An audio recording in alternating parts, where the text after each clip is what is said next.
Well, the Line Lounge, you know what time it is when we start playing songs about fathers.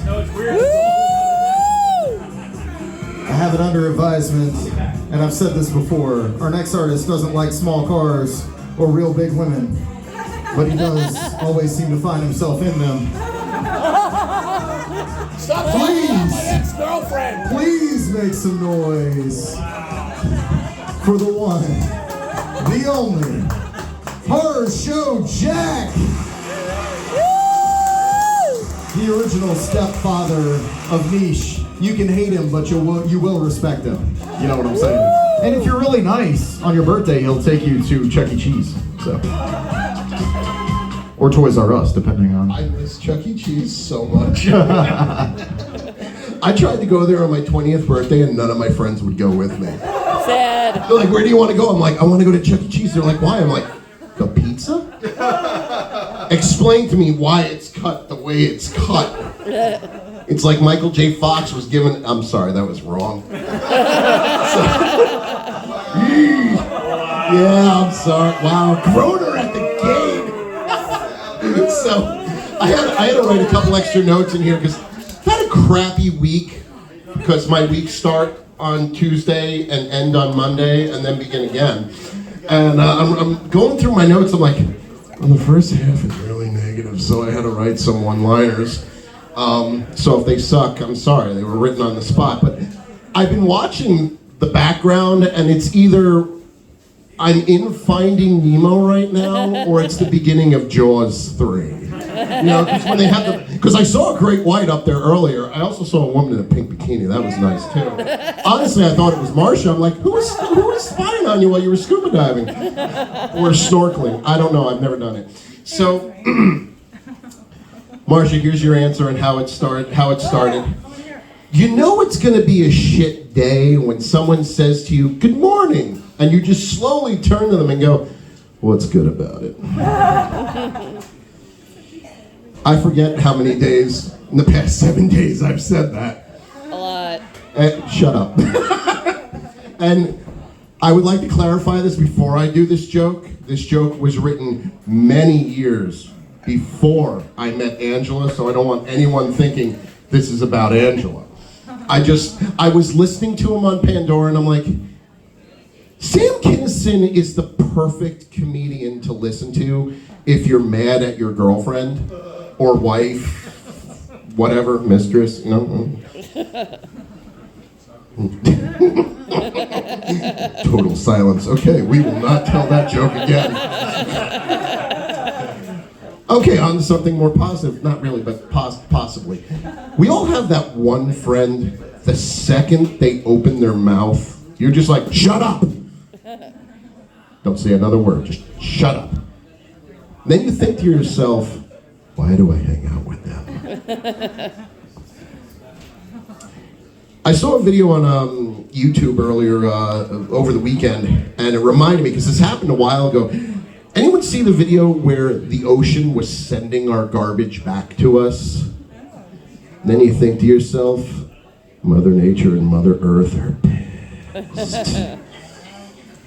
I'm just thinking, I'm like, maybe not the end of all things, but you can kind of see the horizon from there. Now, more for your knowledge, Marcia. Don't you love it when you have one of those people in your life that when they screw up and they piss you off, a couple days later, you know, you're talking to them, you're still mad, and the problem is still not resolved, but they tell you it's water under the bridge. Oh, yeah. Thank you. Okay, yeah, because I'm thinking to myself, like, wait a minute, that's my line when I'm not mad at you anymore. And the reason why a friend of mine was telling me about a situation they were going through, and this is what happened to them. So I'm like, you know something? I've been through that. And then, or something similar like this happened to me. Someone that you're close with says something hurtful, or just says something that really gets under your skin, pisses you off.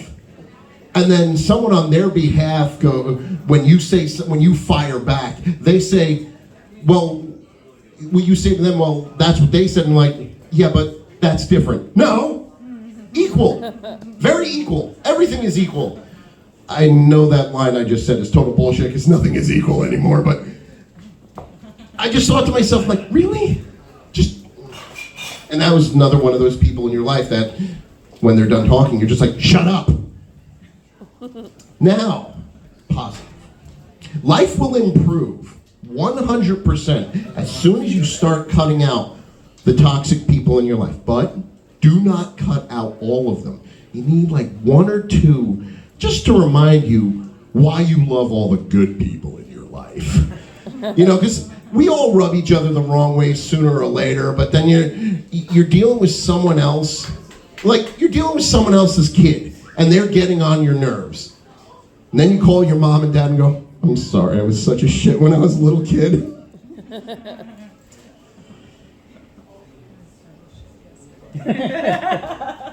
Wanted to make sure I was reading that correctly. You ever been out in public dealing with the general public and just have to remind yourself, murder is still illegal? Yeah. I do it on a daily basis. Now, this is a negative situation that's turned into an absolute positive situation by the smallest act of kindness. Because it's funny how a horrible situation and you're just losing your mind, and the smallest act of kindness can bring you right back into the realm of calm. So I was at a show, and this is about 7 years ago, maybe 6, I don't know. The years are starting to blend together, that's what I've realized. But I was at one show in Raleigh, and we were doing a show in Virginia the following weekend. So a friend of mine had an order, and they're like, well, we're gonna be there next week. I'm like, so they're like, don't mail it, I'll come pick it up. I'm like, perfect. So I make their order, they come to my booth. Now let me lay the setup for how this day is going. Surprisingly, and this is why I don't drink much at shows anymore, I drank a little too much the night before, my stomach wasn't feeling great. We were half an hour late to the booth, and then spent 20 minutes in the bathroom not feeling great. The people that are working with me ended up being 2.5 hours late, and of course, this show that's usually slow-tempoed, it's the busiest year it's ever been. I'm not complaining about that, but when it's just you and your partner, and the two people that are supposed to be helping you aren't there, it gets very hectic. So they show up, I give them their order. They walk away and they come back and they're like, when I pulled the fang off, for the people who don't know, I make customized fangs for a living. They're like, there's a bit of the mold inside the fang. And I'm like, I can fix that, not a problem. So I take the X-Acto knife and I'm picking it away and I hit it just in the right spot. Fang breaks in half, X-Acto knife goes right through my finger. So I throw everything out and immediately pinch my finger because you don't want to bleed all over your workstation when you make things that go in people's mouths. Try to do everything 100% clean and sanitary. And I just pushed myself back, like, that's it, I quit. There was another word in there, but due to the rules of open mic, I can't say it. But you all know what it is. So I'm holding my finger, and my friends, 7 of them are lined up, astonished, like, ugh. And my friend Jenna saves the day with a simple act of kindness. Goes, would you like a Band-Aid? And I'm like, all of a sudden, I'm like, do you have one? And she goes, yes, I do. She pulls out not just any Band-Aid, but the best Band-Aid I have ever encountered in my entire life, because it's Saturday morning, I wrap it around my finger after cleaning everything up, and it stayed on my finger till the following day when we were closing down, breaking down, and putting everything in the truck. I'm putting the last grade in, it catches the Band-Aid and just, because it's the hottest weekend of the year at this show, it just slipped right off. So I immediately stop what I'm doing and I text my friend Jenna. I'm like, where did you get these Band-Aids? And she goes, oh, they're little travel kits at Walgreens. I could never find them. I find the travel kit, I buy the Band-Aid. I'm like, these suck. It must be a North Carolina thing because I was living in New Jersey at the time. But if you ever need a Band-Aid and my friend Jenna say what is cosplaying wherever you are, she's got your back. Now, speaking of cosplayers, not only are cosplayers the ultimate catfish, they are people who took multiple personality disorder and put it to good use. This I learned over the weekend, and this is your WTF fact of the evening, possibly for some of you for the year, because I don't know how many people find crazy things just fall into my lap. But I learned something about one of my favorite authors, Mary Shelley, the woman who wrote Frankenstein. She lost her virginity on her mother's grave. Sleep tight. Yeah, right? I watched that video 5 times before it sunk in. I'm like, now all of a sudden I don't want to have sex in the graveyard anymore. I'm only kidding, baby. Anyway, so now, keeping with famous women, I saw a post on Facebook of a meme that says, Mrs. Voorhees was the ultimate Karen. That is not true in any way, shape, or form. Because she was not telling anyone in that movie that she was right, you were wrong, having any type of privilege or being disrespectful. She just killed people. I mean, her son drowned in 1957, and I had this clarity today. I had this idea. I realized that it was 13 years from when she did 23 years. Never mind, I'm going to scratch that part of the joke. But anyway, so she's not the ultimate parent. She's the ultimate mother because she killed first the 2 counselors that let her boy drown, and then 5 years later, after allegedly it all happened, they tried to reopen the camp. So she comes back and kills everyone. Now, woo, killing, yay! Now, people ask me, since I love horror, they ask me a lot, it was like, who's your favorite slasher? And I'm like, Jason Voorhees. I don't even hesitate. And they're like, why? I'm like, because I can relate to him. I was the misfit and made fun of, and I was the outcast when I was a kid. And rest assured, when I was 11 years old, if I drowned at camp, my mother would kill every person in that camp. But now, going forward, because the original Friday the 13th was only supposed to be a one-off, and Paramount's like, it did so well, we need a sequel. They're like, what do? We killed the killer. They're like, someone in the room goes, well, what if Jason didn't die? He survived in the woods. So, in that case, if I saw my mother decapitated, rest assured, anyone who comes in there, I will kill. And not stop until they kill me. And I will close. This is somewhat of a list, and I know you'll appreciate this. But a couple friends of mine when I lived in New Jersey, the 23rd of December, they'd always do a Festivus party. And we'd always do grievances and everything. And my grievance started in 2016, and the list kept growing.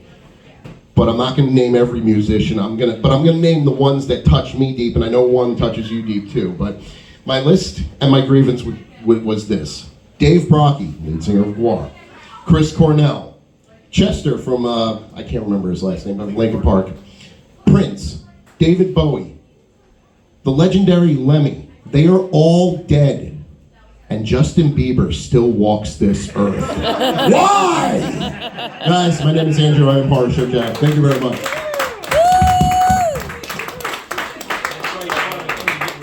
That's right. All right. So I gotta tell a short story. Oh yeah. This is true. Sit right here. Okay. True story. This afternoon I'm watching Law and Order on TV, and they're getting these multiple serial murders in Central Park in New York, and they're like some animals ripping people's throats out.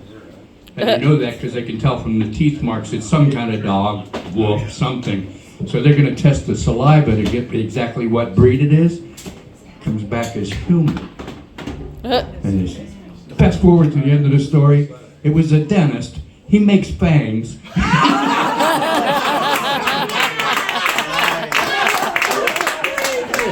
I have a bunch of people that witnessed where I was when these killings Make some noise for your stepfather and mine. Horror Show Jack.